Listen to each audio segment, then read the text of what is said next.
All right, so this is chapter 2, lesson 6, and this is going to be scenario 1. This is going to be for our financial algebra. This is about Lisa. And now, if you've already done this, you can go ahead and bypass this video entirely. If you are looking at lesson 2 for scenario 2 for James for his budget, that's going to be part 2 of this video. And if you're looking at what could James do differently, that's going to be part 3. So I'm covering this particular lesson in 3 parts for students who may not necessarily need to see the whole thing. So the very first thing that in this particular scenario is we're looking at Lisa, who is a college student. She works 20 hours a week at her local bank, making $10 an hour. So during that time, she has saved up some money. She works summer jobs. During the school year, she takes money out to cover her living expenses. She's got tuition and books, but thankfully, they're covered by her scholarships. Her parents are helping out by providing extra money each month, which is $500 a month, and also provide her with health insurance.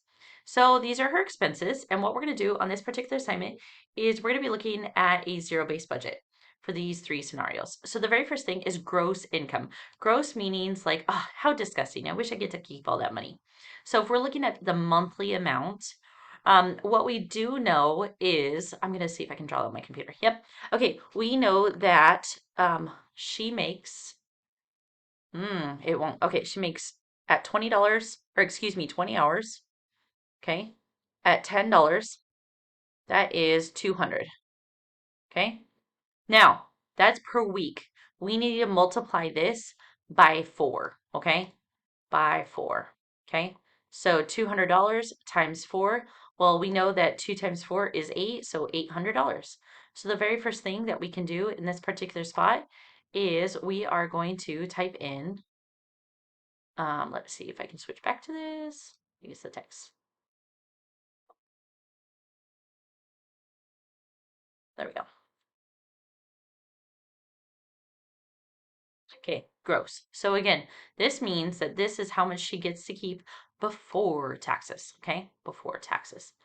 Now, the second part of this one is we get to determine, okay, monthly net income from her part-time job. Now, when we're looking at this, there's 2 ways to do this.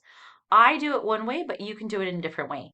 If we know that she makes $800 a month, what we're going to do is we need to make sure that on this gross income right here, this gross income, we're going to times it by 0.80. 0.80 represents 80%. So that means that 20% come out for payroll taxes and she gets to keep 80. So after taxes, my dear friend Lisa here, she gets to keep $640. So on this one, I'm going to say $640. Okay. So now what we know is she also gets money from mom and dad and things like that. So if you need to, you can either look at your paper or your book and go back and forth from that. So the very first thing for her income is that she has her job from the bank and she makes $640 a month. Correct? Correct. Okay. Mom and dad also give her, and any kind of money coming in is called an income. $500 a month. I'm going to put in my money sign. Okay. All right. Now, 640 and 500. I'm going to pull up my calculator. That's $1,140. Okay. I know that my friend Lisa, I'm going to skip ahead. On her rent, she spends $600 a month. On her insurance, now mom and dad cover health insurance, so this is renters identity theft. She pays 25 bucks a month, which is super cheap. Okay, her car insurance, she pays $110. I like to put the decimal. Okay. She also pays utilities, and the amount of the utilities is $60. She has a cell phone, which again is $60. Okay. She also has some streaming services like Netflix, Hulu, Disney Plus, things like that. Okay. So what she's got is she's got $600 for rent. 25 for renter's insurance, 110 for car, 60 plus 60 plus 40, $895. Okay. Now, as I reviewed everything, I noticed that she does not give, NA means not applicable. She doesn't give any money away. She doesn't donate any money. Now, she does have a savings account. Now, she takes out 350. So I'm actually doing a negative. It means she's not putting in. So as she withdraws, she's taking out. So I'm going to pause if you need to and finish filling that out.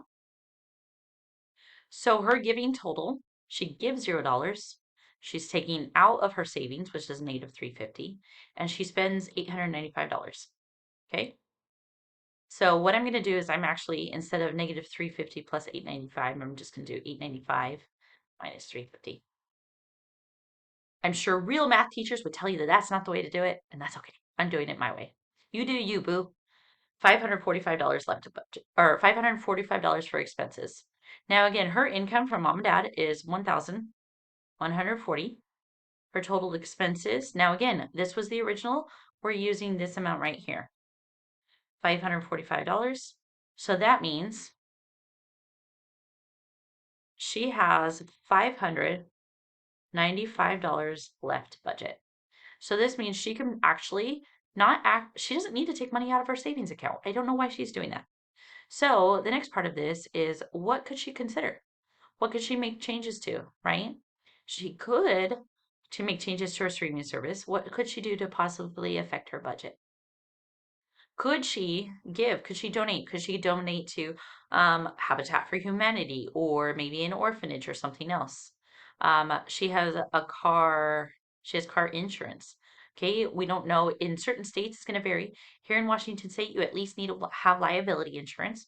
If she needs to cut costs, she could cut costs in there, in that capacity. So those are some ideas for part 2 of that. Now, I'm going to go ahead, and if you need to, you can go on to the next video for part 2 about James, who is working full-time as an entry-level web designer. If you have any questions, please make sure to send me an email, but this is how I would fill this out. And I hope you guys have a great day.